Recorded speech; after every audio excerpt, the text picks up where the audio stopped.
Hello, you're watching The Spirit Journey, where we talk about entrepreneurship, spirituality, and personal growth. In today's video, I'm going to talk about the best things that I have learned from Alex Hormozi, who is a popular YouTuber and successful entrepreneur. I will admit that I am a little bit obsessed with Alex Hormozi's content at the moment. He has taught me so much about business and entrepreneurship and life.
The second greatest thing I learned from Alex Hormozi is his take on risk. So he says he likes to pursue businesses that are extremely low risk, so that the only thing he has to adjust for is his human competence. And what he means by that is pursuing industries and businesses that always have a market. So like gyms, for example. 10 years ago, there were gyms where people worked out. In 20 years, there will probably still be gyms where people work out because people are always going to have bodies that they want to exercise, right? Unless they come up with some magical pill that makes people not need to exercise or something like that. But that's a very low risk business. The only thing that's risky about that is how good you are at managing the people in your gym, how good you are at selling memberships for your gym, how good you are at maintaining a clean and beautiful gym that people want to work out in with a great music playlist that people want to listen to. So basically, I came from the tech world where sometimes people have big ideas, but that idea might not always work out. Like the idea for Facebook or something like that. Like it's a cool idea, and if it works out, you can make billions of dollars, and if it doesn't work out, then you have nothing, right? So I've kind of learned from him to think about risk a little bit differently and to think about doing things that I know there's a market for and that I'm positive people need. And so the success of your business depends on how well you deliver on that product or service rather than on whether or not the idea itself is valid. The third best thing I've learned from Alex Hormozi is that you should give and give and give. He actually said that the most successful people are people that give more naturally than they receive. And if you give enough away for free, eventually you won't even have to ask for someone to give something back to you. So like I have gotten so much value from Alex's videos, from all of his knowledge about business and sales and marketing and the way he thinks about business, that it was just a no-brainer to buy his book. I was like, of course I'm gonna buy this book. And I've even thought about what else could I give to Alex? Like how could I partner with him in some way and be valuable to him? Or like when someone gives a lot to you, you want to give back to them, you want to help them. So in business and in life, work for someone for free, for a little bit or something if you really want them as a mentor. Or you could give away content on the internet. And if it's not scaring you a little bit, like how good the things are that you're saying that you're giving away, then it's not good enough. Like you should be giving so much that you're like, oh my gosh, I should be charging for this, right? So give and you will receive. So the fourth thing that I've learned from Alex is belief. And belief really makes the difference between the most successful people and those who don't succeed.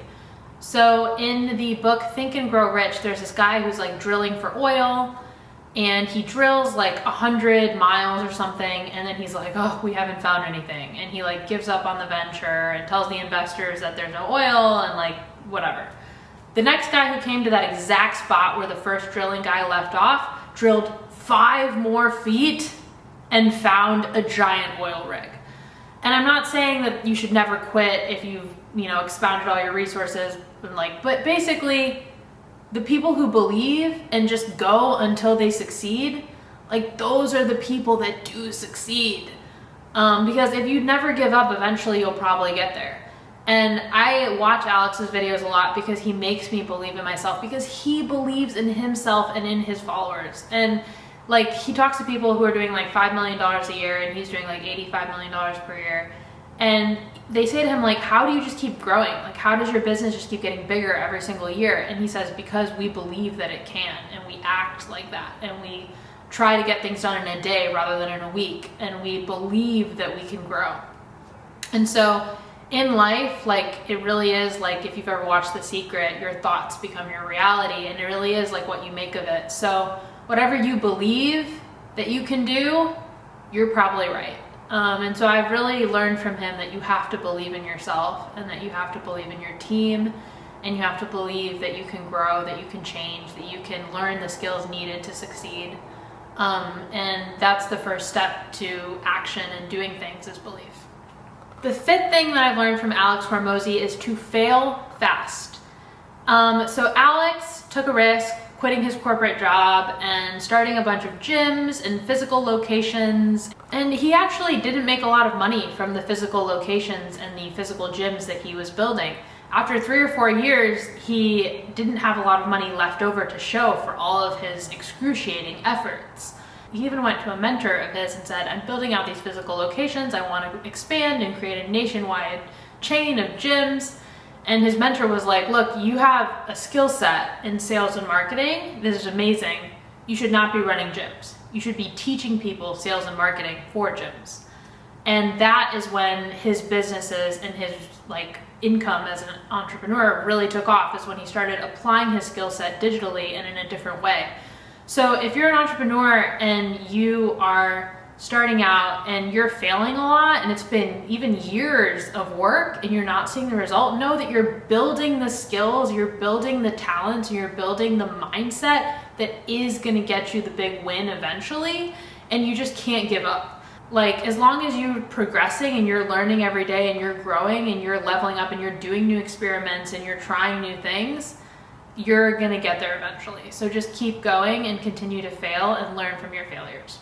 The 6th best thing that I've learned from Alex Hormozi is to be real. He says that if you want to do social media, you need to talk about things that are uniquely yours, that are uniquely like your experiences, rather than like reading something and regurgitating what you've read, or doing some research online and making a video about what you've researched.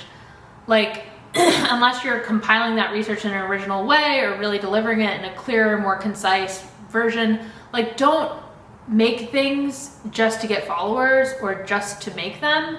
Make them because they are adding to the body of knowledge. Make things because you have something that is going to contribute to thought or be original. Even just the way you say something can make it original. But I love his videos because, like, I love the early stuff that's not even edited, like where he's just in that little like lobby thing or that hallway, and it's just in his office. He's like not very, like, he's not wearing like expensive clothes, like he's just wearing like a wife beater, and he's just talking about his life and talking about his experiences and his beliefs and his philosophy on business. It's so unedited, and that's what makes it so good. So on YouTube here, I'm trying to be more unedited. I'm trying to do like bullet points instead of like scripting things out, and just talk from like my heart more and who I really am, because that's what I love about his content. And so it's inspiring me to do more of that. The 7th best thing that I've learned from Alex is about sacrifice. And I think we've all heard, or maybe you haven't heard of this, but there's a study that was done on children, and they gave the children like a marshmallow, and they were like, hey, here's a marshmallow. If I come back in 10 minutes and you didn't eat the marshmallow, you can get a second marshmallow. And they did this study where they did this on like hundreds of kids, and then they studied how successful those people were in their adult life. The kids that didn't eat the marshmallow were successful professionally as adults. And the kids that ate the marshmallow and didn't wait to get the second marshmallow were less professionally successful as adults. So the point of the study is that it showed that when people can delay gratification, when they can sacrifice up front to get something back that they want later, that's what actually predicts success. Like, not intelligence or beauty or charisma, although all those things can help you in your success. The number one like predictor of success is how much someone can sacrifice up front to get something that they want later. And so Alex talks a lot about this.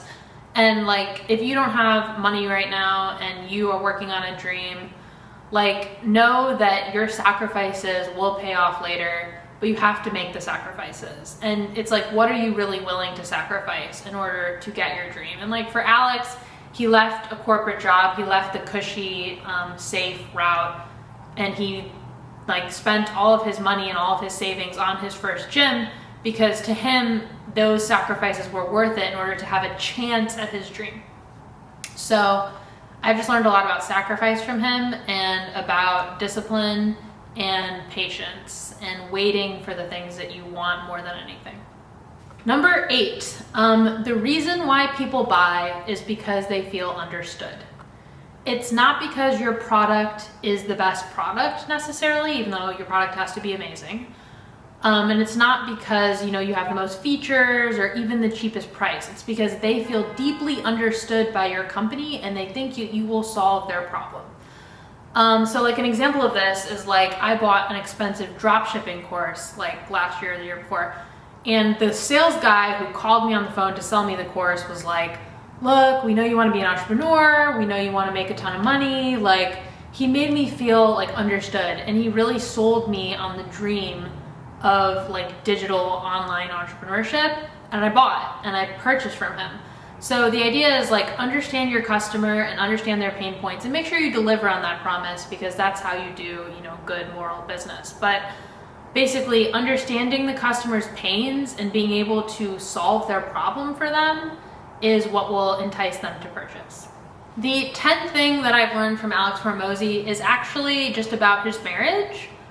I see him as a feminist and as someone who's really supportive of women in business. He talks about marrying Leila because he saw this really empowered, amazing businesswoman in her, and she has contributed to the growth of their joint venture, acquisition.com, and been a leader and just managed their teams and done a ton of amazing work. And she is so respected by him, and he makes me want to aspire for a marriage like that, where I can find someone who like fully supports my dreams and fully supports the person that I want to become as a business person and as an entrepreneur. And I love their marriage. I think it's really cute, and I like listening to stories about it.